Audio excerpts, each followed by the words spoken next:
హాస్టళ్ళకి పక్కా భవనం నిర్మిస్తామని చెప్పినటువంటి రేవంత్ రెడ్డి ఇప్పటికీ కనీసము ఏడాది కాలంలో ఏ సంక్షేమ హాస్టల్కి ఏ గురుకుల హాస్టల్కి వెళ్ళినటువంటి దాఖలాలు లేవు.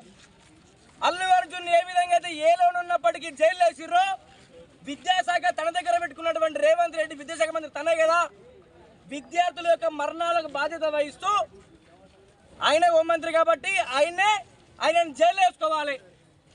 సిగ్గు లేకుండా జాయింట్ కలెక్టర్లని ఇన్ఛార్జులుగా పెట్టిండు. కాంగ్రెస్ ప్రభుత్వం యొక్క కాంగ్రెస్ నాయకులు ఈరోజు గురుకుల హాస్టళ్లలో కాంట్రాక్టర్లుగా ఉన్నారు కాబట్టి ఈరోజు నాణ్యత లోపించి భోజనంలో పిల్లలు నాణ్యత లోపించి ఫుడ్ పాయిజన్ చనిపోతా ఉన్నారు. పెచ్చులుడి పడి కొందరు, పాము కాటుతో కొందరు, ప్రహరీ గోడగులు కొందరు, కరెంటు షాక్తో కొందరు, పురుగులన్న నీళ్ళ సారదిని కొందరు.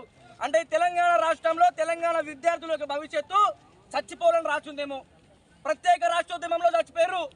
నియంత బీఆర్ఎస్ 10 ఏళ్ల పాలన ఆత్మహత్యలు వేసుకుర్రు. తీరా కాంగ్రెస్ ప్రభుత్వం ప్రజాస్వామ్య పాలన, ఇందిరాగాంధీ పాలన, ఇందిరమ్మ రాజ్యం అని చెప్పినటువంటి రేవంత్ రెడ్డి పాలన కూడా ఏడాది కాలంలోనే దాదాపు 50 మంది చచ్చిపోవడము చాలా సిగ్గుచేటు. అయ్యా రేవంత్ రెడ్డి గారు, మీకు పాలన చేత కాకపోతే రాజీనామా చేయండి. అంతేగాని మాలాంటి పేద బడుగు బలహీన వర్గాల విద్యార్థుల్ని మీ పొట్టలు పెట్టుకోకండి.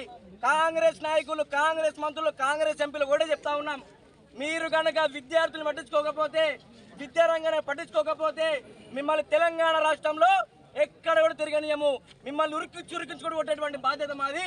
మీ పిల్లలు లండన్లో చదివినా ఎక్కడ చదివినా కాళ్ళను పట్టుకొని వచ్చి సాంఘిక సంక్షేమ హాస్టళ్లలో అన్నం తినిపిస్తామని చెప్పేసి మేము చెప్తా ఉన్నాం. ఇప్పటికైనా ఈ యొక్క రాష్ట్ర ప్రభుత్వం తీరు మారాలి.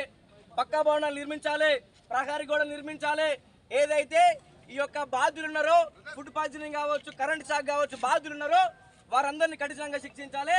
అందులో A1 గా రేవంత్ రెడ్డి గారు చేర్చాలి. A1 గా రేవంత్ రెడ్డి గారు చేర్చి వెంటనే ఏదైతే వాళ్ళ యొక్క పాత గృహం ఉందో చెంచల్ కూడా జైలుకి పంపాలని చెప్పేసి మేము డిమాండ్ చేస్తున్నాం. లేని పక్షంలో ఏబీ ఆధ్వర్యంలో ఇటువంటి ఉద్యమాలు అనేకమైన చూస్తామని చెప్పేసి రాష్ట్ర ప్రభుత్వాన్ని హెచ్చరిస్తాం.